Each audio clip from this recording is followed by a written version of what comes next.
Hello, welcome. So, some of you may have heard, some of you maybe not, but we're getting some chickens. Pretty excited. So, here's the starter stuff that I've got: the sawdust to put in the bottom of the brooder for the cute little fuzzy bottoms, tiny little drinky thing for the chickies to be in. I've got to clean some rocks and put them in the bottom here so that they don't drown, because apparently chicks are not the smartest, and they'll drown in half an inch of water. Okay. Well, also, I got a little chickie feeder here, right there. It's like a long trough, so a billion of them can eat at once. But it's made so that in the holes, because their tendency is to scratch with their feet and then eat. So this prevents them from doing that, because then they get the food everywhere and it wastes it all. Ooh, look at the fuzz, hey? Well, whatever. Anyhow, so I've got those two items, and then, like I said, the sawdust. Sorry. At the store, they're like, it's not sawdust. It's wood shavings. My bad.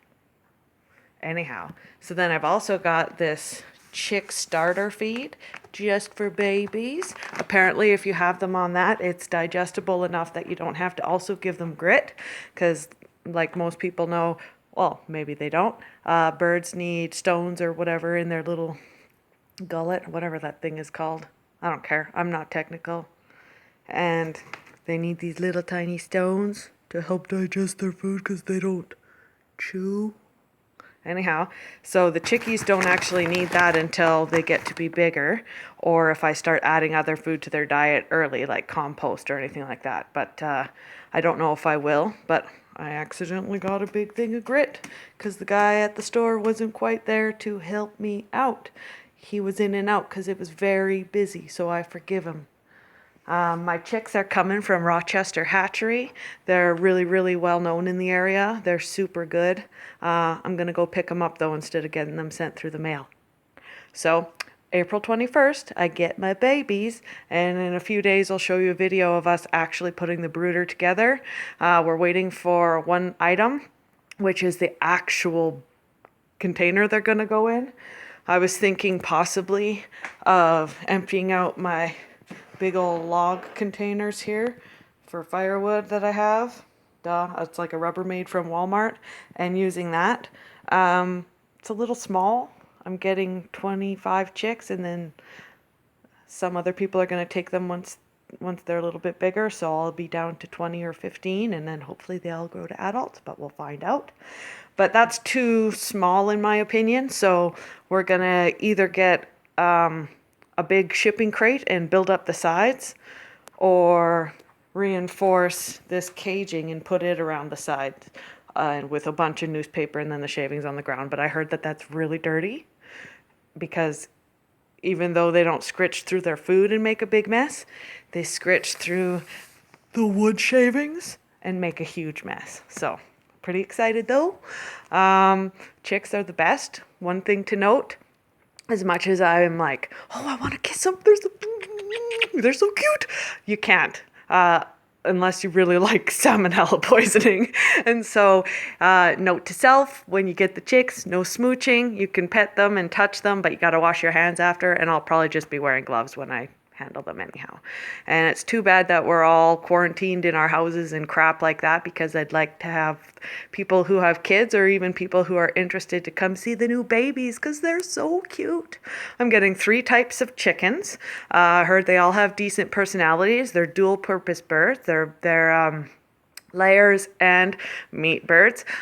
Amy doesn't want to have meat birds. They're just in case of an emergency. So if we ever get completely shut down and are having trouble getting meat from the market, then we have birds. But I'm going to have them as layers for the most part. It would have to be pretty critical for me to eat Henny Penny and Lucky Clucky, so I haven't quite named them yet, but I'm sure I will. But I'm getting Barred Rock, which are beautiful birds. They're black and white stripes in their feathers. They're really, really cool. And then I'm getting the Columbia Rock, which is mostly white, and then it's got kind of like a honey-colored saddle on the back that has different flecks in it, of color in it, of other white colors, like whatever. And then the regular Rhode Island Reds, which is the typical red chicken. So I'm going to have a whole bunch of different colored chicks too, because all the babies are different colors. So I'm pretty excited. Again, I'll be loading videos as it comes just to keep you all posted. This is the best way that I can think of to keep us all together and to allow for, you to have a little part of my life and the dog's life. I'm going to say the fur children's life and the feather children. So happy April. Oh, spring is new and the lawn is all, well, it's not all melting, and there's about 20 feet of dried grass. I'm going to go rake our deck, shovel off the deck so I can have more access. I'll show you quickly. See, you can't see the main yard, but our deck is covered in snow still, and I'm going to shovel it off so it'll dry real quick. Look, we have a dry spot with a nasty bucket of river dirt that I brought home hoping to pan and see if I could find any gold flecks in it. I found some really, really tiny gold dusties in the first two things that I panned, but now that it's settled and moved to the bottom, I'll take care of that later. That doesn't matter, because this is more about chickens right now and spring. So, hope you guys enjoy this. Miss you all.